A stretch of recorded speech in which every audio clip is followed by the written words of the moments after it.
Welcome back. We just talked about the bill that passed to legalize sports betting in Connecticut. So what other big agenda items made it through the legislature? Which ones didn't? And what's still to be decided? Sharing the insight on that, joining us right now, Chief Political Reporter Susan Raff, joining us from the Capitol. So Susan, let's start with what's been done. What's passed so far this session? Eric, I'd have to say, and not to minimize it, but sports gaming was huge. Lawmakers talked about that for many years, so the fact that they were able to get it through is a pretty big deal. The other big talker, obviously, is recreational marijuana. That, so far, the language is not quite ready on a bill, and there are some skeptics as to whether they can actually get that past this legislative session. Healthcare has also been big. One bill did pass the legislature, and that gives more access, especially to people in certain neighborhoods who may not be able to have access to health care. So that is one thing, but there's other health care bills that still are waiting on. Going forward, though, the big issue right now, talker-wise, is the state budget. And lawmakers, or the Democrats and the governor, have been meeting behind closed doors trying to work things out.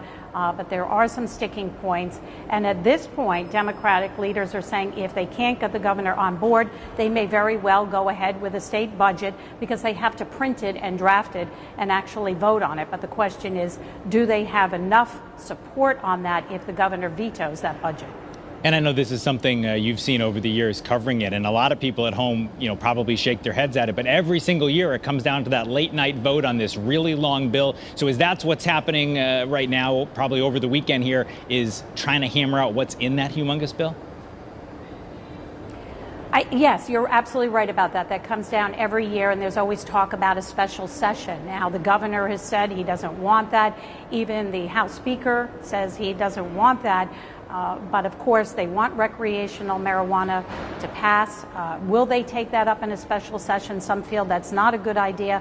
But as for the budget, we are told that Democrats, if they can't get the governor's approval by sometime the dinner hour, that's what we were told, they're going to print that and put that forth, and they're going to vote on it with or without the governor. And the dinner hour on the last day of session is actually pretty early for them. Is it unusual? You're the expert on this stuff, Susan. Is it unusual? We have a Democratic governor, Democratic leaders. They can't seem to get on the same page. Is that just how it works up there sometimes, or is there unusual infighting here?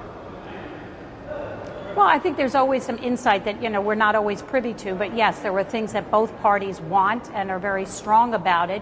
And they have to come to some form of an agreement. Keep in mind, the Republicans are in the minority. They have not put forth a budget, so it's really between the governor and the Democratic leadership. All right, so we talked about the legislation. There's some other stuff going on up there that is a big deal. First was the discovery of some bullet holes in the state Capitol building. Also, there's been reports of legislators drinking. We're looking right now at video of one of those bullet holes. There's also been reports of legislators being scolded for drinking on the job. What can you tell us about those two controversies, Susan?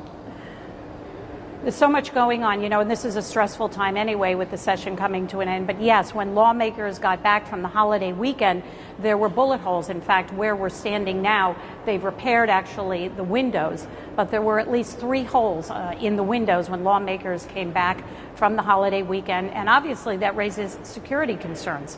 Are there enough cameras? Are there enough officers at the Capitol to make sure that that doesn't happen again? And then also in the week, someone drove up onto the lawn, the south lawn, which is right in front of the Capitol, in a vehicle. There were people standing outside.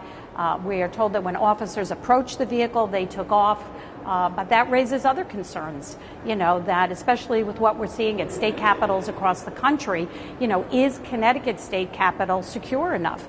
And as you mentioned, yes, there are a lot of problems apparently with excessive drinking. And the House Speaker made a point of saying this week that it's on both sides. People have been seen drinking on the grounds here at the Capitol. Keep in mind, because of the pandemic, a lot of people are not necessarily being forced to vote inside the chamber. They can vote on their portal, which really means their laptop, so they can vote anywhere. But perhaps the most notable situation came when Representative Robin Comey addressed members of the House. They were discussing an education bill, and it was very clear when you could watch that video, you could see that she was struggling to find words, and it was very uncomfortable for her and for lawmakers.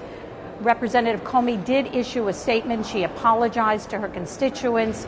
She blamed it or said it was due to the fact of anxiety, exhaustion, but she also pointed to the fact that she had had some wine during dinner. So that was an issue for her. The House leadership has taken an active stance on this. The House Speaker says he has talked to her, and both chambers, Republicans and Democrats, admit and acknowledge that there is a concern and problem with drinking here at the Capitol, and they've said that they've talked to their members and they want it to stop immediately.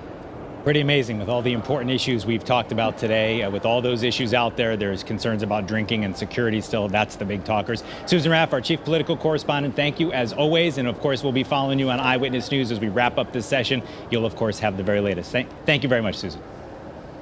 You're welcome. Well, coming up, what was it like on that moment deep below the ocean when Dr. Robert Ballard realized he and his team had found the wreckage of the Titanic? It's something he explains in detail in his brand new book. He also recounts some of the other great quests of his lifetime. He'll be joining us to share some of those stories. That's today's Sunday Spotlight, and it's coming up right after this.